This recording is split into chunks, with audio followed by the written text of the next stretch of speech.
A ver, chicos, dado un campo vectorial de dimensión 3, todo esto es para dimensión 3, ¿eh? No es para dimensión 2, ¿no?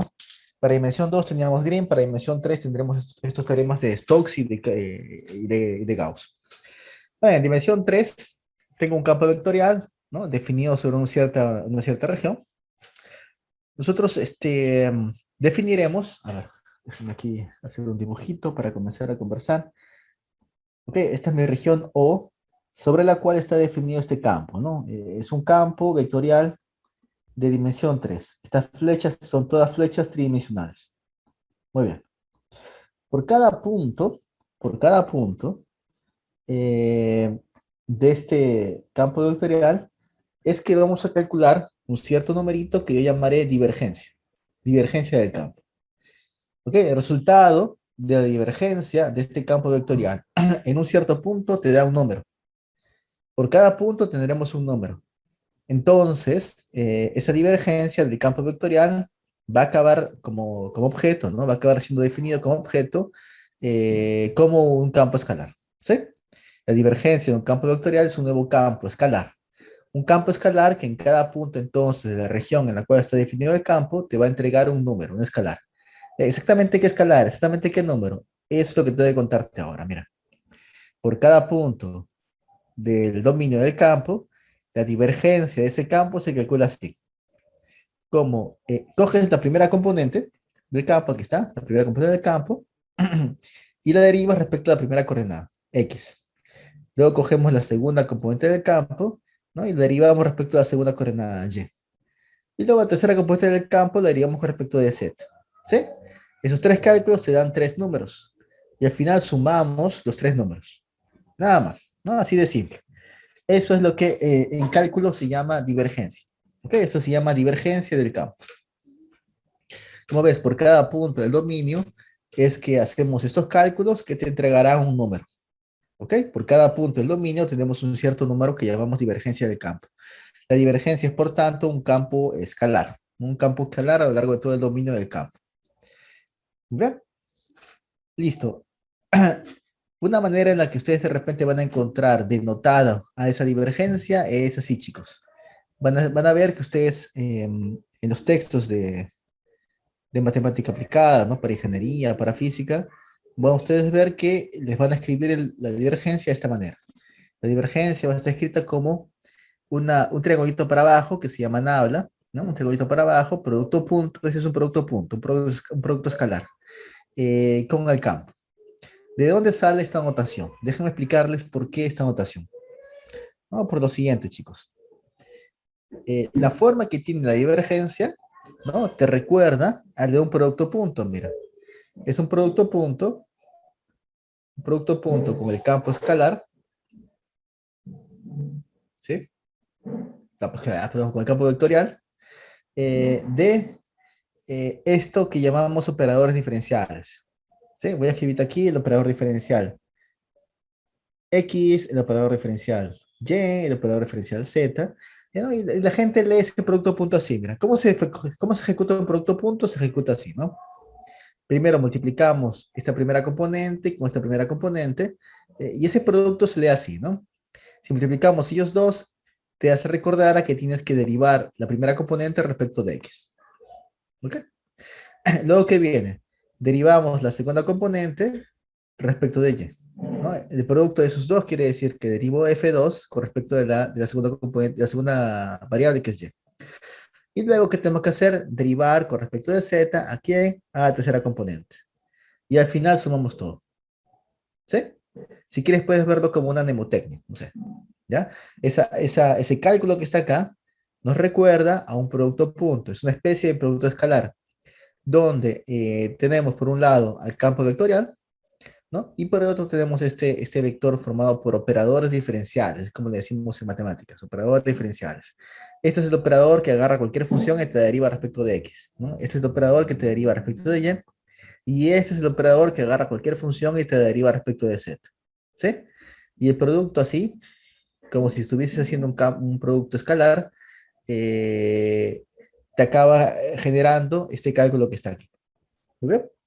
Este, Este vector formado por los operadores diferenciables es que se llama nabla o que se denota nabla en matemáticas. Y se escribe así. Ok, chicos, de aquí es que surge un poco esta forma de notar, ¿no? Esta forma de escribir la divergencia. Bien, bueno, en todo caso es solamente una forma de escribir, ¿ya? Es solamente una forma de redactar. Ok, ahora sí. El teorema de divergencia de Gauss, chicos. El teorema de divergencia de Gauss. ¿Cómo funciona el teorema de divergencia de Gauss? Para el teorema de divergencia de Gauss necesito los siguientes dos ingredientes. Primer ingrediente, un cierto sólido en el espacio, con un borde que vamos a denotar de esta manera. ¿Ok? El borde va a ser notado así, ¿no? Con este simbolito, como si fuese derivada parcial, ¿no? Omeguita, ¿ya? Un sólido como por ejemplo este, chicos. Un sólido como por ejemplo este. Tienen que imaginarse aquí que esto es como un payar, con todo el interior, ¿eh? Con todo lo que está aquí adentro, como si fuese un frijolito, un payar. Omega es el sólido completo, ¿ok? Toda la región, eh, toda esta región atrapada, ¿no? Por la superficie, e incluso omega cubre la superficie, ¿ok? Todo el payar es omega, todo el payar. Muy bien. ¿A quién llamaremos borde de este sólido? El borde de ese sólido va a ser precisamente esta superficie que está aquí afuera, ¿no? Si omega es un payar, su borde viene a ser la parte de la cáscara. El borde viene a ser la parte de la cáscara. ¿Ok? Entonces, primer ingrediente es el sólido. Es el sólido omega. Cuando tú apliques Gauss, tiene que estar para ti bien claro quién viene a ser ese sólido. ¿Ya? No pienses tú en la superficie. Tú no aplicas Gauss en la superficie, tú aplicas Gauss al sólido. Por tanto, tiene que estar para ti bien claro a qué sólido vas a aplicar Gauss, ¿ya? Se aplica Gauss al sólido. No se aplica Gauss a una superficie, se aplica Gauss a un sólido. Por supuesto que en tu cabeza de repente va a estar presente, va a ser importante para ti una cierta superficie y para eso tú eliges al sólido cuyo borde sea esta superficie. Pero a quien eliges, ¿no? A quien aplicas tú la divergencia de Gauss, el teorema de divergencia de Gauss, es al sólido. ¿Ok? Eso debe estar bien claro para ti. ¿Quién es el sólido? Muy bien. Otro ejemplo de sólido que podríamos observar, chicos. Bueno, aquí te recuerdo, el borde, aquí, a lo que estaría yo llamando borde del sólido, vendría a ser la cáscara del payar, ¿no? La parte externa, la superficie, ¿no? La superficie. Bien, otro ejemplo de sólido que podría aparecer sería, a ver, algo como esto, chicos. ¿No? Son dos sólidos típicos, ¿sí? Algo como esto, a ver, este es un poquito más complicado. Imagínate, para que podamos entendernos de qué sólido se trata, imagínate que esto es una palta, ¿ya? Es como una palta, pero una palta a la cual la parte central, donde está la pepa, ¿sí? La han desaparecido. ¿Ok? De alguna manera, ¿no? Haciendo magia, no sé. O es una palta medio rara, ¿no? Que ya nació así, ¿no? Una palta transgénica, algún experimento hicieron con ella, no sé. De modo que no tiene pepa. O sea, esta parte está vacía. La cavidad en donde va la pepa está totalmente vacía. Está totalmente vacía. Muy bien. Muy bien, entonces, ese es mi sólido. ¿Ok? Es mi sólido. Si ese es mi sólido, ¿a quién yo llamo de borde? No es pepa. Bueno, ¿a quién llamaríamos de borde para ese sólido? En este caso, el borde, chicos, estaría constituido por un par de superficies. Por un lado tendríamos como parte del borde, ¿no? Como una parte del borde a esta superficie, S2, ¿no? La superficie que sería la cáscara, ¿no? Toda la cáscara de la palta, ¿sí? Por un lado tendríamos esa superficie que es la cáscara de la palta, eso es parte del borde de ese sólido, y la otra parte del borde del sólido sería esta, ¿no? Sería esta. Toda esa parte en la cual, la cual rodea, toda esa parte de la palta que rodea a donde estaría la pepa, pero no hay nada. ¿Se entiende, chicos? ¿Se entiende? ¿Sí? Puedes imaginar así también, mira. Si tú fueras un gusanito, ¿no? Que vive aquí dentro de la palta y comienzas a caminar, tú vas a pensar, mientras no veas mucho, ¿no? Muy lejos, tú vas a pensar que de repente tu universo es todo R3. No es todo R3. Tu universo para ti es todo R3. Piensas que tú puedes andar donde quieras, para arriba, abajo, izquierda, derecha, te puedes mover en cualquier dirección, como si estuviese en R3. Hasta que de repente, perdón, hasta que de repente llegas un día a la cáscara. Y ahí te das cuenta que tu universo no es R3, que en verdad tu universo tiene un borde, tu universo tiene una frontera. Ese punto al cual llegas y te das cuenta que tu universo tiene un borde, ese punto hace parte del borde. ¿Ok? ¿Ok? Entonces podríamos decir que toda la cáscara, ¿sí? Hace parte de aquellos puntos en los cuales cualquier gusanito se daría cuenta de que su mundo ha terminado. ¿Ok? Pero también, si tú eres un gusanito que viene caminando, gusanito explorador, viene, camina y llega hasta acá. Si llegas acá y de repente ves, oh, aquí está vacío, ¿no? No puedo seguir caminando, soy un gusanito que llega hasta aquí nada más. Te das cuenta también entonces que no, tu universo no es todo R3, ¿no? Que tu universo tiene un borde, que tu universo tiene un límite. Bien, todos esos puntos en los cuales el gusanito se daría cuenta de que su universo ha terminado son puntos que hacen parte del borde. Exactamente, monje. Muy bien, chicos, ¿ok? Bien, es así como se define el borde, ¿ya? Son todos los puntos en los cuales cualquier gusanito se daría cuenta que su mundo ha terminado. En este caso, el borde estaría constituido por un par de superficies. ¿Bien? Muy bien, jóvenes, espero que eso se entienda bien, porque ese es el primer ingrediente, entender bien cómo es tu sólido, y va a ser importante que tú identifiques quién es el borde de tu sólido. ¿Bien? Listo, chicos. Ahora, segundo ingrediente. Para hablar del teorema de divergencia de Gauss, el segundo ingrediente es el campo. Y aquí parte importante del campo es que tú notes, que tú veas para aplicar Gauss, que tú verifiques, certifiques que este campo esté bien definido en cada punto de tu sólido. ¿Ok? Es como te lo decía en Green, ¿no? Que lo enfaticé bastante. Basta con que tu campo no esté definido en algún punto del sólido, que ya tu teorema de divergencia de Gauss no va a poder ser aplicado para ese campo. ¿Ya? Si tú encuentras un punto del sólido donde el campo no esté definido, entonces tú no puedes aplicar Gauss a ese campo y a ese sólido. De repente tendrás que cambiar el sólido, o hacer alguna otra cosa, o desistir de usar Gauss, no sé. ¿Ya? Pero tú no puedes aplicar Gauss a un campo si este no está bien definido en cada punto de superficie, en cada punto del sólido. Basta un punto del sólido donde el campo no esté bien definido para que tú no puedas aplicar más Gauss. ¿Ok? Lo repito varias veces porque esa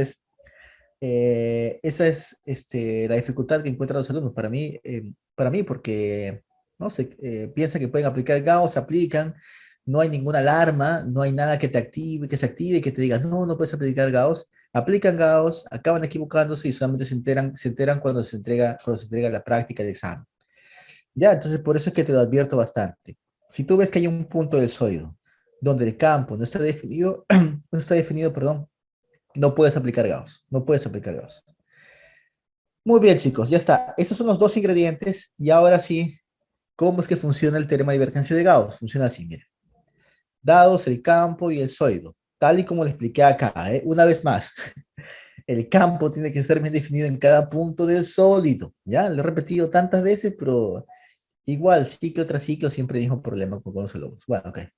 Dados el campo y el sólido, como lo he dicho antes, el teorema de divergencia de Gauss te garantiza, al mismo estilo que el teorema de Green, ¿no? Te garantiza la igualdad de dos cálculos que tienen naturaleza distinta.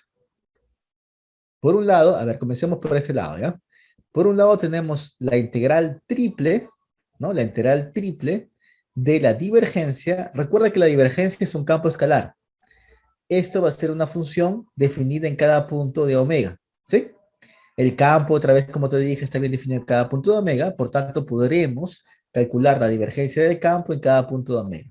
Bueno, esa función divergencia, por el lado derecho, vamos a integrarla, ¿sí? Sobre el sólido. ¿Ok? Entonces aquí por el lado derecho de Gauss tenemos una integral triple del campo escalar de la divergencia, formado por la divergencia del campo, sobre el sólido omega. ¿Ok? Muy bien, listo. Esto es la integral triple que tú aprendiste en tu curso de cálculo en varias variables. ¿Ah? Es una integral triple como la que aprendiste a realizar en tu curso de cálculo en varias variables. Así que tendrás que repasar esa parte. Muy bien, Gauss garantiza que esta integral triple va a coincidir con el cálculo de este flujo. Con el cálculo de este flujo. Esto es un flujo a través, miren, a través del borde. del borde del sólido. ¿Sí? Muy bien. El flujo a través del borde del sólido. Aquí no va la divergencia, aquí va el campo mismo. Es el flujo del campo F que tenías inicialmente a través del borde de mi superficie. Aquí lo que falta precisar es en qué dirección es que calculo el flujo, o sea, cuál va a ser la dirección positiva que voy a admitir yo para el flujo, ¿no? Cuál va a ser llamado flujo positivo? Pues bien, Gauss ordena, ¿no? Gauss ordena a que este vector unitario normal sea siempre exterior al sólido, ¿ok? Siempre exterior al sólido. No es decisión tuya, ¿ya? No es decisión tuya. Si vas a aplicar Gauss, para que realmente el teorema de Gauss, para que funcione, para que realmente puedas aplicar Gauss, para que esta igualdad realmente sea verificada, este vector unitario normal tiene que ser un vector que esté escapando del sólido. Sí, saliente, como dice Franco. Hacer caso nada más. Sí, hacer caso nada más. Por favor, no. Ya vamos a ver un ejemplo después, así que no comento más. Pero siempre se obedece a lo que Gauss te dice, ¿eh? Si vas a aplicar Gauss, tiene que ser el flujo calculado, de modo que el flujo positivo es hacia el exterior del sólido. A ver, chicos, aquí por ejemplo, a ver, en el primer ejemplo, exterior al sólido creo que todo el mundo entiende, ¿no? Quiere decir así, ¿no es cierto? Este sería el vector unitario normal al borde de la superficie que está apuntando hacia el exterior. ¿Sí? A ver, pero para la palta sin pepa. Para la palta sin pepa, eh, a lo largo de la superficie, la parte del borde, que es la superficie C2, creo que tampoco habría ningún problema para nadie, ¿no? El vector en todo normal tendría que estar apuntando así, ¿no? Hacia el exterior, hacia el exterior. Y en cambio, bueno, el borde de omega no solamente es C2, ¿no? El borde de omega es C2 unido con S1. También S1 hace parte del borde de omega. Entonces, ¿para dónde es que vamos a orientar el vector orientado normal que está en cada punto de S1? Siempre escapando del sólido. Y tu sólido en este caso es la palta. Así es que escapando del sólido quiere decir así, ¿no? Quiere decir así, chicos. Escapando del sólido quiere decir así, ¿no? Van a ser vectores unitarios normales al borde, perdón, al borde del sólido, apuntando hacia esa parte vacía, ¿no? Apuntando a la parte vacía, donde debería estar la piedra, pero no está. ¿Lo bien? ¿Ok, chicos? ¿Listo? Cuidado nada más entonces cuando ustedes calculan el flujo en estos tipos de superficie que están aquí, ¿no? Que están aquí adentro del sólido, ¿no? Que están aquí rodeados por el sólido. Cuidado con eso nada más. Muy bien. Y ahora, cuando yo escribo aquí la integral, perdón, cuando yo escribo aquí el flujo en el borde, me refiero a todo lo que componga el borde. En el caso A, por ejemplo, creo que no hay mucha confusión, ¿no? En el caso A, tenemos que integrar en el borde, eso quiere decir que integramos a lo largo de esta superficie S, ¿no? Integramos a lo largo de la cáscara del payar, ¿sí? Integramos a lo largo de la cáscara del payar. En el caso B, nada más ahí tengan cuidado, cuando yo digo integremos en el borde, cuando digo calculemos el flujo a través del borde, recuerden que el borde está constituido por dos superficies, por S1 y S2. Así es que integrar, ¿no? A lo largo del borde o calcular el flujo a través del borde quiere decir que tenemos que calcular el flujo a través de C1, calcular el flujo a través de C2 y después sumarlas. ¿Ya? Porque repito, ¿no? El borde está constituido por ese par de superficies. Así que calculamos el flujo a través de cada una de ellas y después sumamos. Cuando calculas el flujo a lo largo de cada una de ellas, es que tienes que considerar, pues, los vectores unitarios normales, que son los adecuados, los correctos, siempre escapando del sólido. Bien, chicos, ya está, nada más. Pues bien, para el teorema de divergencia de Gauss, así como en el caso del Green, como sabemos que estos dos cálculos son iguales, ¿no? Entonces trataríamos de calcular, ¿no? La integral más sencilla, perdón, la integral más difícil, cambiándola por una integral más sencilla, ¿no? En este caso, chicos, esa integral, ese cálculo del flujo, va a ser complicado en los ejemplos, y lo que es más sencillo es calcular, pues, la integral triple, ¿ya? Normalmente por flojera un poco, ¿eh? Porque a veces, pues, el borde de omega es tan grande, tiene tantas caras que usando Gauss tú puedes calcularla de un solo golpe, ¿no? Con una sola integral. Bueno, con una sola integral triple, quiero decir, ¿no? Ya, entonces eso va a ser lo normal en los ejemplos de Gauss, aunque a veces, bueno, ya hay mañas ahí, trucos ahí que iremos aprendiendo con otros ejemplos, ¿ok? Pero bueno, entonces para comenzar, Gauss te permite cambiar un cálculo que puede ser muy difícil, muy complicado, muy demorado, por otro cálculo que puede ser más simple, ¿no? Más rápido. Ejemplos, a ver chicos, veamos un ejemplo. A ver, aquí, te piden calcular el flujo de este campo vectorial a través del borde de este sólido. ¿Sí? A ver, déjame primero dibujar cuál sería el sólido. Bueno, ahí lo puse, pero dibujémoslo juntos, ¿no? A ver, ¿de qué trata este sólido? Dice que son todas ternas, de manera que, a ver, primero, x cuadrado más y cuadrado tiene que ser entre 1 y 2. Eso quiere decir que si por acá dibujo yo mi plano, ¿no? Mi plano XY, digamos que por acá está el eje X, por acá está el eje Y, por acá está el X, por acá está el Y. Que X cuadrado más Y cuadrado esté entre 1 y 2 quiere decir que tienes que encontrar, ¿no? ¿No? Que te tienes que ubicar fuera de la circunferencia de radio 1, ¿no? Pero dentro de esta circunferencia de radio raíz cuadrada de 2, ¿no? ¿Sí? Muy bien, después, la coordenada Z, ¿no? Que está por acá digamos, dibujemos el eje Z. La coordenada Z, de acuerdo a lo que estoy leyendo allá, tiene que estar entre -1 y 2. Ajá, eso quiere decir que en verdad tenemos que considerar parte de este, ¿saben qué? Mejor borremos ahora entonces los ejes, va a ser más fácil para mí así. Y supongamos que este plano es el plano z igual a -1. ¿Sí? ¿Me permiten eso? De manera que en verdad los ejes X y Y están un poco más arriba, ¿no? Están un poco más arriba. Y luego hay que subir, ¿no? Hasta el plano z igual a 2, ¿no? Y hasta allí, chicos, es que tenemos que considerar a nuestro sólido, ¿no? Hasta ese nivel. Hasta el nivel z igual a 2. ¿Sí? Bueno. em, X y Y siempre van a ser coordenadas que están dentro de esta anilla. ¿Sí? Y la coordenada z que acaba tomando cualquier valor entre -1 y 2. Por tanto, ese sólido debe tener una forma más o menos como esta, ¿no? A ver si están de acuerdo conmigo. Debe ser algo así como, voy a escribir aquí el plano z igual a 2, más simple así.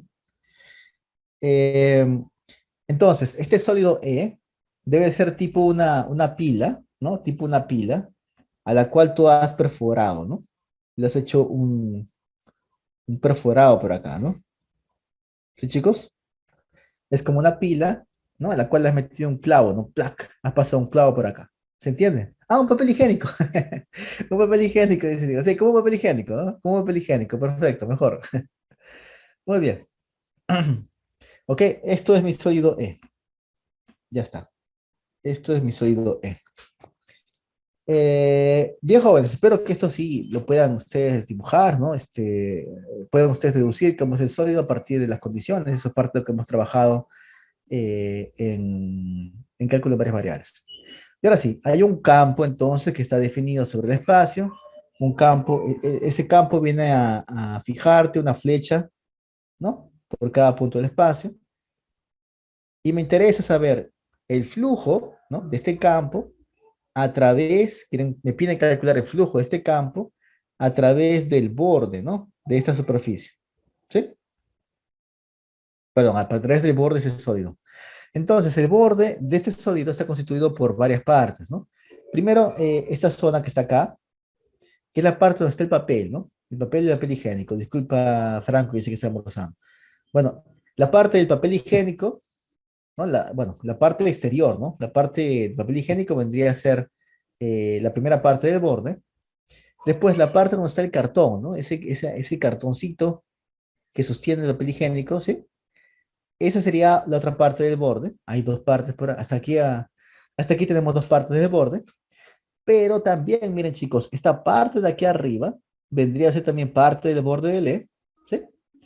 Y aquí abajo también, este disquito, bueno, este anillito que está aquí en la parte de abajo también hace parte del borde de L. Y tendríamos que, según lo que piden allí, calcular el flujo a través de esas cuatro partes del borde, ¿sí? Para terminar de calcular el flujo total, ¿sí? Eso va a ser un cálculo un poco complicado, ¿no? Porque si son cuatro partes, habría que calcular cuatro flujos, sumar todo al final, es un poco demorado. No sé qué tan complicado puede ser, de repente por ahí alguna integral es muy difícil, no sé, pero lo que sí es seguro es que es bastante trabajoso tener que calcular el flujo por cada parte del borde, ¿no? Entonces allí es que tú podrías aplicar Gauss para no tener que calcular el flujo a través del borde, sino calcular directamente ese flujo usando la integral triple de la divergencia. ¿Ok? Chicos, ¿hasta ahora vamos bien? ¿Sí? Entonces repito, ¿no? El borde de este sólido está constituido por cuatro partes y en vez de tener que integrar el flujo sobre cada porción, como dice en el caso del tetraedro, ¿no? ¿Recuerdas? En el caso del tetraedro, cuando me pidieron calcular el flujo a través de todo el tetraedro, tuve que calcular el flujo a través de cada una de las partes, eran como cuatro caras y después sumar. Aquí tendríamos que calcular también el flujo a través de la zona exterior, la zona interior, la tapa de arriba, la tapa de abajo y se puede sumar las cuatro partes. Y es un poco pesado. Entonces lo que voy a hacer es aplicar Gauss para no tener que calcular así, sino poder calcular todo de frente con una sola integral triple. Muy bien.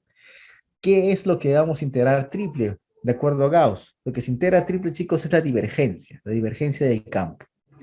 Aquí ya de frente te calcula la divergencia, pero bueno, no es tan complicado, te recuerdo. La divergencia del campo se calcula así, ¿no? Primera componente hay que derivarla respecto de X. Derivar la primera componente respecto de X, aquí está. ¿Sí? Luego, la segunda componente hay que derivarla respecto de Y. La derivada de la segunda componente respecto de Y, aquí está. Luego, derivada de la tercera componente respecto de Z. Bueno, eso es facilísimo, ¿no? La derivada de esa componente respecto de Z, aquí está. Y al final sumamos los tres, ¿no? Al final sumamos los tres. ¿Sí? Eso es la divergencia. Como ves, la divergencia es un campo escalar, ¿no? Es un numerito por cada punto que es ya Z. Muy bien, apliquemos Gauss entonces. Gauss dice, a ver, primero, como te dije, ¿no? Tiene que para ti estar claro cuál es el sólido del cual tú vas a aplicar Gauss. En este caso está clarísimo quién es el sólido, ¿no? Hay que aplicarle Gauss a este sólido. ¿Sí? Luego, tienes que preguntarte si acaso el campo está bien definido en cada punto de ese sólido. Cuidado con eso. Yo veo que yo veo que este campo, a ver, el único problema que tendría sería si x cuadrado más y cuadrado fuese cero, ¿no? Solamente ese problema. Pero como estamos retirando aquí la parte interior, vemos que x y y no pueden ser nunca cero simultáneamente. Así que vemos que el campo está perfectamente bien definido en cada punto del sólido. ¿Sí? Por tanto, estamos sí permitidos ahora de aplicar Gauss, ¿no? No hay ningún problema para que apliquemos Gauss a ese sólido. El campo está bien definido en cada punto del sólido. Muy bien, ¿qué es lo que dice Gauss? Gauss te dice que hay dos cálculos que son iguales. Por un lado, por un lado tenemos el cálculo del flujo, el flujo de mi campo vectorial F, a través del borde de este sólido. Eso es justamente lo que te piden acá, ¿no? Que calcules el flujo a través del borde de ese sólido. Eh, bueno, entonces Gauss te dice que, por un lado te dice que ese flujo, ¿sí? En la dirección, chicos, ¿se acuerdan qué dirección es esta? La dirección que Gauss manda, ¿eh? Si estás aplicando Gauss, la dirección, el vector orientado normal tiene que estar apuntando en la dirección que Gauss ordena. Exactamente, Franco, ¿no? Y la dirección que Gauss pide para calcular el flujo es el exterior, siempre, siempre el exterior. Ujú. Exactamente, profe, pero ahí viene la pregunta, ¿no? Profesor, pero aquí me piden calcular el flujo considerando como vector unitario normal el que apunta hacia el interior. Y usted me dice que aquí debo escribir el flujo apuntando hacia el exterior. Bueno, tienes que escribir el flujo así porque vas a aplicar Gauss. Y si aplicas Gauss, tienes que usar el vector unitario normal que Gauss ordena. Ya después, cuando tú leas la pregunta y veas y respondas, ¿no? Cuando tú ya después quieras dar tu respuesta final, tú lees entonces aquí lo que te piden, y si no te piden el flujo en este sentido positivo, te piden el contrario, pues lo que agarras es, acá agarras esa integral que tú calculaste, y si esta integral te salió 8, entonces respondes -8, ¿no? Por supuesto que sí. Nada más, ¿no? Así de fácil. Al final vemos lo que nos piden, y de acuerdo a lo que nos pidan, ya pues ajustamos el signo de este flujo, ¿no? Porque este flujo va a calcularte lo que sale menos lo que ingresa, ¿sí? Este es el flujo de lo que sale menos lo que ingresa. El problema, profesor, me pide lo que ingresa menos lo que sale. Ah, bueno. Una vez que calculé lo que sale menos lo que ingresa, para responder, lo que haré es cambiarle de signo a esa integral. Cambio por signo menos, exactamente al mismo. Cambio, le coloco signo menos y ya está. Fácil. Muy bien, muy bien. Gauss te permite calcular ese flujo no directamente, sino que te permite cambiar ese cálculo por otro. ¿Por qué otro? Por una integral triple, chicos, por una integral triple. Una integral triple en todo el sólido, ¿de qué? De la función formada por la divergencia del campo. ¿Ya? Imagínate, si tuvieras que calcular ese flujo, tendríamos que estar parametrizando una, dos, tres, cuatro caras, ¿no? Cuatro superficies. ¿Sí? Si tuviéramos que calcular este flujo que está acá, habría que parametrizar cada una de estas cuatro partes y calcular la integral en cada una de las cuatro partes para sumar todo. En vez de hacer todo ese trabajo, aplicando Gauss, podemos terminar de calcular ese flujo con una sola integral, con esta integral triple. Ya, la divergencia la tengo acá, miren chicos, la divergencia está acá, y aquí está el sólido E sobre el cual tengo que integrar. A ver, ahí no sé qué tan bien están ustedes con su cálculo de integral triple, ¿eh? Yo lo hago así, chicos, miren, yo lo hago así. Por la forma que tiene nuestro sólido, me parece aquí más conveniente, ¿sí? Me parece que aquí lo más conveniente es que, bueno, aquí está X, aquí está Y, por acá hay una cierta circunferencia, por acá otra, ¿no? Lo que me parece a mí más conveniente es que primero fijemos un puntito, ¿no? Dentro de este disco. Es decir, fijemos un par de valores para X y Y, ¿no? Fijemos un X y Y dentro de ese disco para mover, para mover seguidamente al Z. ¿Sí? Esa es mi idea para integrar. ¿Ok? Pararme en un cierto punto aquí, no del disco, no, perdón, de ese anillo, pararme en un punto de ese anillo para mover el Z. O sea, vamos a comenzar a integrar así, verticalmente. ¿Ok, chicos? Bueno, entonces voy a pararme en un cierto punto de este disco. Te paras en un punto de este disco fijando la X y la Y, fijando la X, fijando la Y. Estamos fijando X y Y dentro de este anillito, dentro de ese anillo, para aquí dentro mover la variable Z. Sí, esa es mi idea. Z, ¿de dónde a dónde se tiene que mover? Bueno, Z va desde el nivel -1 hasta el nivel 2, ¿no? Eso es lo que dice el problema, ¿no? Desde el nivel, miren, desde ese nivel -1 hasta el nivel 2, ¿sí? Y ya está, ¿no? Aquí dentro tiene que ir el cálculo de la divergencia de nuestro campo, donde esa divergencia es calculada pues en las componentes X, en las coordenadas X, Y, Z. Pero la X y la Y están fijos, ¿no? Tienes que imaginar que X y Y están fijos. Y es Z, la variable que se mueve, es Z la variable en la cual tú vas a primero integrar. ¿Ok, chicos? Allí está, miren. Integramos entonces. Primero comenzamos integrando la variable Z de -1 a 2. ¿Sí? Una vez que hemos fijado quiénes son X y Y, ¿no? Y ese X y Y está fijado aquí, dentro de este anillo. Bueno, integrar esto en Z es fácil, ¿no? Porque esto prácticamente, bueno, esto es constante, ¿no? No depende del Z, tampoco depende del Z, es constante. Y aquí tienes una especie de constante veces Z. ¿Sí? Entonces es súper sencillo integrar esto y el resultado debe ser esto que está aquí, ¿eh? Te lo copio. ¿Ya? Súper fácil. La integral con respecto de Z, primero, te debe dar este resultado que está acá. Listo. Y ahora para terminar, a ver chicos, ¿qué hacemos ahora? nos queda todavía esta última integral doble, ¿sí? Aquí está X, aquí está Y, que debe realizarse ahora aquí, ¿no? Bueno, un poco feo el dibujo, pero algo así. Aquí está el disco, perdón, este anillo, ¿no? Hay que integrar ahora sobre ese anillo. Polares, ¿no es cierto, Diego? Claro, por supuesto que sí. Ahora usamos polares, usamos coordenadas polares. A ver, déjame escribirlo por acá ya para terminar. Tengo un poquito de tiempo, me pasaré un poquito, chicos, nada más, pero ya con esto ya terminaríamos, ¿ya?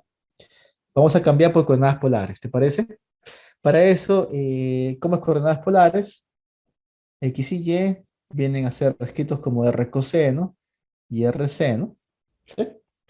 A ver, aquí tendríamos 6x. 6x es 6 veces, bueno, aquí es x es R coseno, coordenadas polares, ¿no?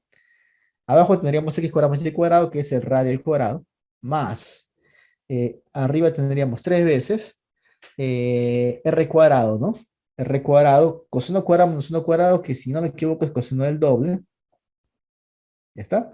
Y abajo 2x cuadrado más y cuadrado, que es el radio al cuadrado, todo esto a la cuarta. Más 3 veces raíz cuadrada de x cuadrado más y cuadrado es el radio, ¿no? Es nuestro radio. Bueno, ya está. El jacobiano aquí es R, ¿sí? Cambiamos esto entonces a coordenadas, coordenadas polares. El ángulo θ va de 0 a 2pi. Y el R iría desde, el R hay que tener cuidado nada más, ¿no? El R iría desde 1, chicos, ¿no? El R iría desde 1 hasta, ¿cuál es el R máximo? Es raíz cuadrada de 2. Raíz cuadrada de 2. Y ya está, ¿no? Sí, ya está. Entonces estoy reescribiendo esa integral doble en coordenadas polares quedaría así. Bueno, aquí escribí al revés, R y θ, no importa. No me importa, es igual. Y ya está, aquí te dejo entonces la respuesta final para ese cálculo integral. Y como ves, de una sola, ¿no? De un solo zarpazo, ¿no?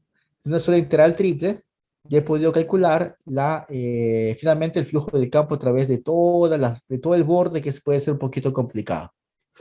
Bueno, muchachos, yo los invito, no les voy a invitar nada de comer, de beber, ¿eh? Los invito a, ¿dónde estás? ¿Dónde estás?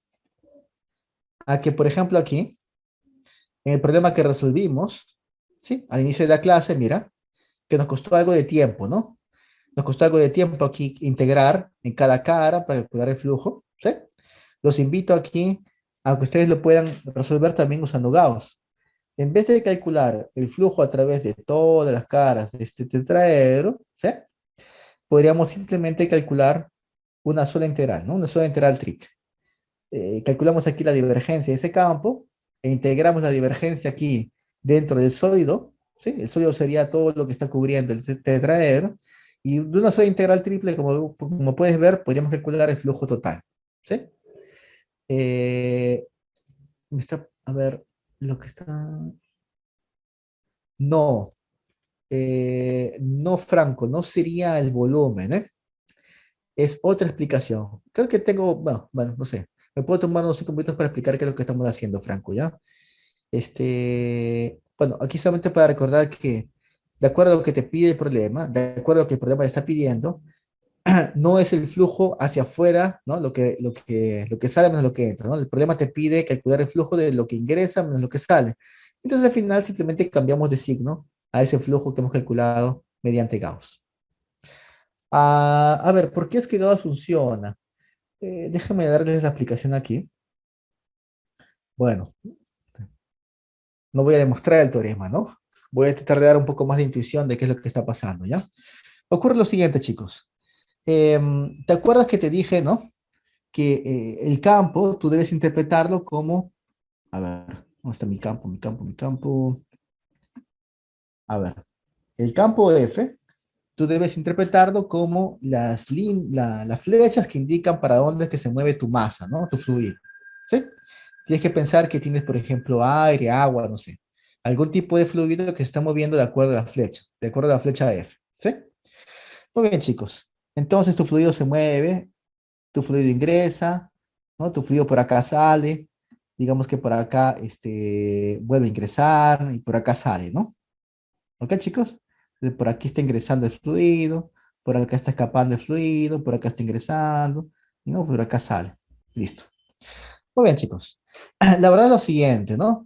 Es que, a ver, muchachos, si, si no estuviésemos nosotros alterando la masa total de tu fluido, quiere decir que no estamos en ningún momento haciendo que ingrese más agua, ni estamos nosotros haciendo aquí que desaparezca nada de agua. Lo que ingresa debería ser igual a lo que sale. Esa fue la idea de Gauss. Gauss dijo, bueno, a ver, si yo quiero calcular el flujo total a través del borde de este payar, ¿no? A través de la cáscara de este payar, a través del borde de este sólido. Entonces, bueno, si no hay fluido, si no hay, perdón, sí, si no hay fluido que esté creándose ni destruyéndose, si no hay agua que tú estés extrayendo, ni agua que estés agregando aquí a todo tu sistema, entonces lo que ingresa tiene que ser igual a lo que sale, pues. Punto, ya está. El flujo total debería ser cero. Eso fue lo que dijo, lo que pensó Gauss, ¿ya? El flujo total aquí tendría que ser cero. Pero lo que podría hacer, lo que podría alterar ese flujo total de cero, es que sí exista masa del fluido que esté de repente apareciendo o masa del fluido que esté desapareciendo, ¿ya? Podría ser que por acá, a ver, en ciertos puntos o en ciertas zonas de esta, perdón, de este sólido, esté creándose, de alguna manera está apareciendo, está surgiendo masa del fluido. O sea que aparece aire, aparece agua, ¿sí? Eh, bueno, puede haber puntos dentro del sólido donde el fluido está apareciendo, ¿sí? O donde el fluido esté desapareciendo. Eso va a ser una diferencia en el flujo total a través del borde de la superficie. A ver, si por ejemplo, digamos que aquí, en estos puntos verdes, son puntos en los cuales aparece de manera espontánea, ¿no? Aparece masa de fluido. O sea, hay fluido hay agua que está, por ejemplo, apareciendo. Estamos haciendo que ingrese más agua en estos puntos verdes. Chicos, si hay puntos en el sólido en los cuales el fluido está apareciendo, está aumentando, ¿sí? Está de repente surgiendo en esos puntos. Entonces, ¿cómo verían ustedes afectado el flujo total a través del borde de este sólido? ¿Mm? Si aquí adentro hay masa que está apareciendo, hay masa de fluido que de repente aparece, que de repente surge, ¿cómo eso alteraría? Bueno, para comenzar, el flujo total a través del borde de ese sólido todavía seguiría siendo cero, o sea, lo que ingresa es igual a lo que sale, lo que ingresa sería igual a lo que sale, o ya no, se alteraría, ¿no es cierto? Si es que hubiese aquí dentro del sólido, estuviese surgiendo más masa de ese fluido, si tuviésemos, por ejemplo, un cañito aquí dentro, ¿no? Que está haciendo que aparezca agua de repente, más agua de la que está ingresando, va a acabar saliendo, va a acabar escapando del sólido una cantidad mayor de fluido que la que ingresa. Porque el fluido que ingresa se junta, ¿no? El fluido que ingresa se estaría juntando con el fluido que está apareciendo aquí adentro. Y acabaría saliendo, acabaría escapando del sólido mayor fluido que la que está ingresando. ¿Sí, chicos? ¿De acuerdo conmigo? ¿Sí? ¿Estamos ahí? A ver, chicos, ¿me siguen o no? ¿Sí? Eh, profe, ¿pero qué es ¿cómo así? No, no entiendo, Diego. Ya, Eh, profe, sí. a lo que me refiero, o sea, no entiendo esa parte en la que se generan nuevos puntos, nueva No, masa, no. o sea, eso no lo entiendo. Ah, ya. Que de acuerdo al campo, de acuerdo al campo, ah, ya. De repente me expliqué eso bien. De acuerdo al campo, de acuerdo a tu campo vectorial puede ser un campo vectorial que está diciéndote, o sea, esa información va a estar aquí en el campo, ¿eh? Esa información va a estar aquí en el campo. De acuerdo al campo vectorial que tú tienes, puede ser que ese campo vectorial tenga puntos en los cuales haya fluido que está apareciendo. A ver, por ejemplo, algo así, mira, te explico así, digo. Imagínate que tu campo vectorial es algo así. Son flechas así, ¿no? Imagínate que tu campo vectorial son flechas así. Entonces, si tienes flechas así, es porque aquí aparece, es porque aquí está, lo que está diciendo el campo es que hay ciertas zonas, ¿no? Aquí en medio, en donde de repente está apareciendo fluido. Si, por ejemplo, tu campo vectorial fuese así nada más, ¿no? Fuese siempre constante hacia un lado como esto, ¿no? Si tu campo vectorial fuese así, un vector que siempre apunta hacia la derecha, ¿no? Que no aumenta en módulo, sino que, ¿no? Que está apareciendo, que está siempre siendo uniforme. En ese caso, tu campo te está diciendo que aquí no hay masa, no hay fluido que esté surgiendo. Es la misma masa de fluido que estaría transportándose, ¿no? A lo largo de todo este recorrido. Pero imagínate que tu campo fuese así. Imagínate que de repente por esta parte son unas flechas de un cierto tamaño y conforme vemos más a la derecha, vemos que las flechas comienzan a aumentar de tamaño, ¿no? Imagínate que tu campo es así. Las flechas de tu campo comienzan a aumentar más de tamaño conforme ves más a la derecha. Entonces, ¿qué es lo que tu campo te dice, Diego? ¿Qué es lo que estarías pensando acerca de este campo? Si ves que por acá las flechas son pequeñas y conforme estamos viendo que las flechas, conforme vemos más a la derecha, vemos que las flechas son incluso mayores, se hacen cada vez más grandes. Eh, Eso puede querer decir que hay masa de fluido que está apareciendo aquí en medio. ¿Ok? No, no sé si me dejo entender. Dependiendo de cómo está tu campo configurado, dependiendo de cómo es tu campo, puede ser que tu campo tenga puntos en los cuales esté surgiendo masa de fluido. Sí, Em, profe, sí, ya me quedó claro, gracias. ¿Sí? ¿Sí? Ok. Sí, sí.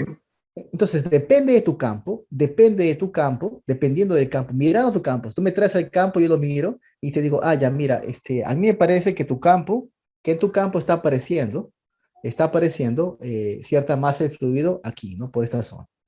Imagínate que tu campo fuese así, que fuese así. De repente son flechas que están apuntando hacia un cierto punto aquí en el interior. Son flechas que son así, ¿no? ¿Qué pasaría si tu campo fuese así? ¿No? ¿Qué me dirías de un campo así? Ah, profe, aquí parece que es un campo en donde aquí hay una especie de sumidero, ¿no? Aquí parece que hay una zona en la cual mi fluido está escapando, porque de acuerdo a lo que dice ese campo, veo que el fluido se transporta de esta manera, pero nada más, ¿no? Entonces, me parece a mí que el campo me está indicando que hay puntos como estos en los que parece que está escapándose el fluido, ¿no? Está desapareciendo. Bueno, chicos, de acuerdo a cómo es tu campo, habrán puntos en los cuales esté surgiendo masa de fluido de manera espontánea, está apareciendo de algún lado. ¿Cómo puede también haber puntos en donde la masa de fluido está desapareciendo? Son sumideros, ¿no? Puntos en los cuales el fluido puede estar desapareciendo. Eso va a depender de tu campo mismo. ¿Qué es lo que te calcula? ¿Qué cálculo tú puedes hacer? ¿Qué cálculo matemático puedes hacer para detectar esos puntos en donde de repente esté apareciendo parte del fluido o esté desapareciendo parte del fluido? La divergencia, chicos. La divergencia del campo es ese numerito que te dice si en torno a ese puntito parece que el fluido está apareciendo, está surgiendo, o si en torno a ese punto el fluido está desapareciendo. Cuando tu divergencia es positiva, ¿no? Si calculamos la divergencia, por ejemplo, aquí, en esta zona, veremos cómo la divergencia acaba siendo positiva, y divergencia positiva quiere decir que hay masa del fluido que está apareciendo, que está surgiendo, ¿no? Estas son zonas, entonces, zonas verdes, en donde yo veo que el campo me dice que está surgiendo masa de fluido, son zonas en las cuales la divergencia acaba siendo positiva. ¿Ok, chicos? Divergencia positiva. Y aquellos puntos en los cuales veo que parece que el fluido está desapareciendo, porque el campo me lo indica, son zonas en las cuales la divergencia, si tú calculas la divergencia, sale negativo. O sea, ese cálculo de divergencia te da idea de en qué puntos, en qué partes, en qué zonas estaría escapándose fluido o estaría apareciendo, surgiendo fluido. El signo de divergencia te lo contaría. ¿Ok? Bueno, jóvenes, ¿cómo es entonces afectado el flujo total a través del borde de este sólido? Si, por ejemplo, yo viese que calculo la divergencia aquí en el sólido y veo que hay varios puntos del sólido en los cuales la divergencia es negativa. ¿Sí? Si en toda esta zona aquí que estamos, que estoy viendo aquí del sólido, veo que aquí la divergencia es negativa, eso quiere decir que en toda esta zona lo que está pasando es que el fluido está desapareciendo. ¿Ok? Chicos, el hecho de que esté desapareciendo o surgiendo este fluido depende del campo que tú tengas, ¿eh? ¿Ok? Es por eso que también, mira, ese cálculo de divergencia depende del campo, ¿ya?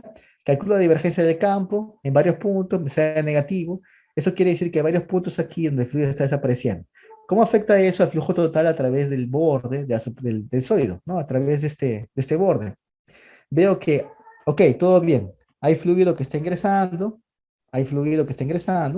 pero aquí adentro hay fluido que está desapareciendo.